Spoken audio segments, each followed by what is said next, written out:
ফুটপাত দখল নিয়ে আরো জানাতে কিশোরগঞ্জ থেকে আমাদের সাথে যুক্ত হচ্ছেন শরফুদ্দিন জীবন এবং নীলফামারী থেকে আবু সাইদ অপু। শুরুতে চলে যাচ্ছে জীবনের কাছে। জীবন, ফুটপাত দখল করে গড়ে ওঠা ব্যবসা প্রতিষ্ঠানগুলো উচ্ছেদে প্রশাসন কি ধরনের পদক্ষেপ নিচ্ছে আর সাধারণ মানুষ কি বলছে জানাবেন। কিশোরগঞ্জের যে ফুটপাত যদি বলে রাখি, কিশোরগঞ্জের সকল ফুটপাত কিন্তু ইতিমধ্যে দখল হয়ে গেছে এবং দখল করে তারা স্থায়ীভাবেই কিন্তু দোকানপাট বসিয়েছে, এরকমও কিন্তু রয়েছে। আমরা দেখেছি কিছুদিন আগেও প্রশাসনের পক্ষ থেকে অভিযান পরিচালনা করা হয়েছে ফুটপাত উচ্ছেদে। সেই অভিযান পরিচালনার মাত্র কয়েক ঘন্টা পর কিন্তু আবারও সে পুনরায় যে আগের যে রূপ সেই রূপে কিন্তু ফিরে যায়। আমি যদি আপনাদেরকে দেখানোর চেষ্টা করি, আমি এখন যেখানে দাঁড়িয়ে আছি কিশোরগঞ্জ শহরের গৌরঙ্গ বাজার ব্রিজ, যে ব্রিজটি প্রধান ব্রিজ, ওই ব্রিজের ওপরে কিন্তু কিছুদিন আগেও অভিযান পরিচালনা করা হয়েছিল এবং অভিযান পরিচালনার পর আমরা দেখেছি যে ৩ থেকে ৪ ঘন্টা পর আবারও সেই পুরনো যে রূপ ছিল সেই রূপেই কিন্তু ফিরে গিয়েছে এবং সেই ফুটপাত দখল হয়ে যাওয়ার কারণে পথচারীদের চলাচলে যে কষ্টটা হয়, আমরা দেখেছি প্রায় সময় দুর্ঘটনার শিকার হতে হয় পথচারীদের। কারণ এই শহরে কিশোরগঞ্জ পৌর প্রশাসনের পক্ষ থেকে বিগত সরকারের আমলে ৬০০ অটো গাড়ির কিন্তু অনুমোদন দেওয়া হয়েছিল ব্যাটারি চালিত। সেখানে কিন্তু এখন ৬,০০০-এরও অধিক অটো গাড়ি কিন্তু চলাচল করে, যার কারণে যেমন যানজট রয়েছে তার পাশাপাশি সে ফুটপাত দখল হয়ে যাওয়াতে দুর্ঘটনার শিকার হচ্ছে মানুষ। এবং কিশোরগঞ্জ শহরে একটা অভিযোগ রয়েছে সাধারণ মানুষের, যে প্রশাসনের অভিযান পরিচালনার ৩ থেকে ৪ ঘন্টা পর আবারও সেই ফুটপাত দখল হয়ে যায়। এর পেছনে কারণ কি, প্রশাসন এখনো কেন উদ্ঘাটন করতে পারে না, সেটা কিন্তু সাধারণ মানুষের অভিযোগ। সাধারণ মানুষ বলছেন যে প্রশাসনের এত অভিযান করার পরেও কিসের ক্ষমতার বলে তারা আবারও সেই জায়গায় বসে পড়ে, সেটাই কিন্তু প্রশ্ন রেখেছেন সাধারণ মানুষ। আমরা দেখেছি শহরের যে প্রধান যে মোড়গুলো রয়েছে, গৌরঙ্গ বাজার মোড়, কালীবাড়ির মোড়, পাশাপাশি পুরানতানা মোড়, সেই মোড়গুলোতেও কিন্তু ফুটপাত দখল করে বিভিন্ন দোকানপাট কিন্তু স্থাপন করা হয়েছে। পাশাপাশি যারা দোকানদার রয়েছেন তারাও কিন্তু তাদের দোকানের সামনে অতিরিক্ত যে জায়গাটুকু রয়েছে, যে জায়গাটা শহরের ড্রেনেজ ব্যবস্থা, সেই ড্রেনেজের ব্যবস্থার উপরেও কিন্তু তারা দখল করে কিছুটা দোকান বাড়িয়েছেন। এই কারণে কিন্তু শহরে ফুটপাত নেই বললেই চলে, পুরো ফুটপাতেই কিন্তু দখলে চলে গেছে প্রভাবশালী এবং যারা ব্যবসায়ী রয়েছেন, ফুটপাতে ব্যবসায়ী রয়েছেন, তাদের নিয়ন্ত্রণে। যার কারণে এই শহরে চলাচল করা একদমই অনুপযোগী হয়ে পড়েছে।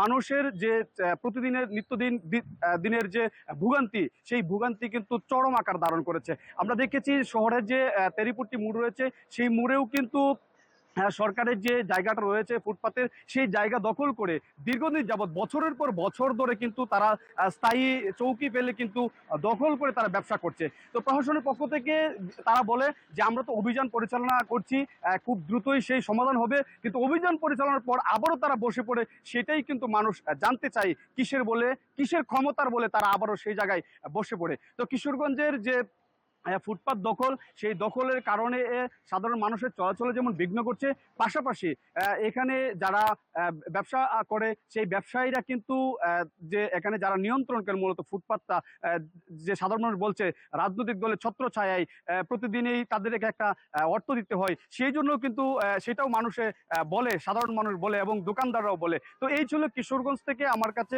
সবশেষ তথ্য। ইশতিয়াক। জীবন, আপনি আমাদের সাথে থাকুন। এবারে চলে যাচ্ছি নীলফামারীতে। অপু, প্রশাসন থেকে ফুটপাত দখল মুক্ত করতে বিভিন্ন ধরনের পদক্ষেপ নিলেও তা কাজে আসছে না কেন, আর কি বলছে সাধারণ নাগরিকরা, জানাবেন। ধন্যবাদ সিয়াম। আপনার মাধ্যমে আমি দর্শকদেরকে জানাতে চাই, যেহেতু সৈয়দপুর একটি বাণিজ্যিক শহর এবং এই বাণিজ্যিক শহরে কিন্তু শুধু আজকে না, দীর্ঘ কয়েক যুগ ধরে কিন্তু এখানে যে ব্যবসা বাণিজ্য এবং ফুটপাতের যত্রতত্র ব্যবসা, এটি কিন্তু আসলে নতুন কিছু না, এটি পুরাতন ঘটনা। এবং এই প্রশাসন থেকে কিন্তু বারংবার তাদেরকে উচ্ছেদ করে দেওয়া হলো, কিন্তু আবার সেই মানে পরের দিনের যে পরিস্থিতিটা এমন দাঁড়ায় যে সেই মানে একই পরিস্থিতি। এবং আমরা সকালে এসে যেটি দেখতে পেরেছি, গত কয়েকদিন আগে পৌর প্রশাসন কর্তৃপক্ষ এবং রেলওয়ে কর্তৃপক্ষের যে উচ্ছেদ অভিযান যে চলমান ছিল, সেই উচ্ছেদ অভিযান কিন্তু আসলে সাময়িকের জন্য হয়তো তাদেরকে, যারা ফুটপাত দখল করেছিল বা যারা এভাবে রাস্তা দখল করে যারা ব্যবসা করছে, তাদেরকে কিন্তু আসলে সরিয়ে দেওয়া হয়েছিল। কিন্তু এর ২৪ ঘন্টা পেরোতেই কিন্তু তারা কিন্তু আবার বসে গেছে এবং তারা কিন্তু নির্দ্বিধায় ব্যবসা করছে। আমি কিছুক্ষণ আগে কিছু ফুটেজ পাঠিয়েছি, আপনারা দেখতে পেরেছেন যে সেখানে কিন্তু ফুটপাত কিন্তু আসলে দখল হয়ে আছে। এগুলো আসলে যতবারই প্রশাসন সরানোর চেষ্টা করছে, সেটি কিন্তু হচ্ছে না। আর প্রশাসনের মানে পক্ষ থেকে যখনই এই ফুটপাত থেকে মানে মুক্ত করতে যাচ্ছে এবং যান চলাচল নির্বিঘ্ন করতে, জনগণের ভোগান্তি এড়াতে যে ধরনের পদক্ষেপ নিতে যাচ্ছে, সেটি কিন্তু সাময়িকের জন্য হয়তো হলেও ঠিক পরের দিন আবার সেই একই চিত্রে ফিরে যাচ্ছে। এবং প্রশাসন একটা কথা আমাদেরকে বারবার বলছে, তাদের চেষ্টা অব্যাহত রয়েছে। তবে সাধারণ মানুষ বলছেন যে যাদেরকে আসলে ফুটপাত থেকে উচ্ছেদ করা হচ্ছে, তাদেরকে যদি স্থায়ী পুনর্বাসনের ব্যবসার মানে ব্যবস্থা যদি করা হতো, তাহলে তারা ফুটপাতে বসতো না। কিন্তু এই চিত্র আসলে নতুন কিছু নয় সৈয়দপুরে। এই চিত্র একদম সর্বত্রই। কারণ শুধু এখানকার ফুটপাত নয়, এমনকি যে প্রধান সড়ক যে রাস্তাঘাট আছে এবং যে রাস্তাঘাটে মানুষ চলাচল করে সর্বত্রই, সেখানেও কিন্তু ব্যবসা প্রতিষ্ঠান খুলে তারা বসেছে। এবং পৌর কর্তৃপক্ষের পক্ষ থেকে আমরা আজকে সকালেও আমরা কথা বলার চেষ্টা করেছি। তারা বলছে তাদের যে চলমান যে উচ্ছেদ অভিযান, সেটি তারা অব্যাহত রাখবে, সেটি রেলও কর্তৃপক্ষ কিন্তু অব্যাহত রাখবে। কিন্তু এই অবস্থা থেকে পরিত্রাণ পাচ্ছে না এখানকার যারা নগরবাসী রয়েছেন। তারা একটা কথাই বলছেন, যানজট নিরসনে এবং তাদেরকে সুন্দরভাবে চলাচলের জন্য যে মানে নির্দেশনা ছিল পৌর কর্তৃপক্ষের, সেটি কিন্তু আসলে তারা মানে পাচ্ছে না। যার ফলে কিন্তু এসব এই এলাকার মানুষের মধ্যে একটা মানে ক্ষুব্ধ পরিস্থিতি সৃষ্টি হয়েছে এবং তারা বলছেন এই যে চলমান যে প্রক্রিয়া, উচ্ছেদ যে অভিযান, সেটি আসলে একদিনে সমাধান সম্ভব না।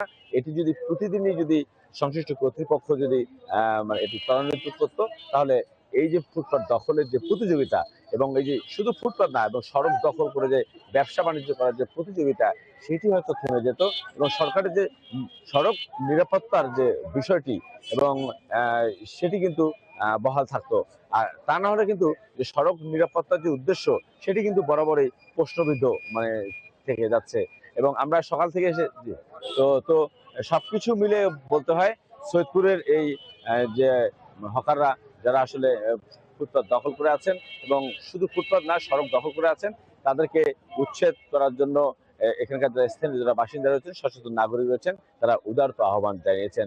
তো এই ছিল আমার কাছে নীলফামারী সৈয়দপুর থেকে ফুটপাতের সর্বশেষ খবর। ধন্যবাদ আপনাদেরকে। কিশোরগঞ্জ ও নীলফামারী থেকে ফুটপাত দখলের খবর জানছিলাম।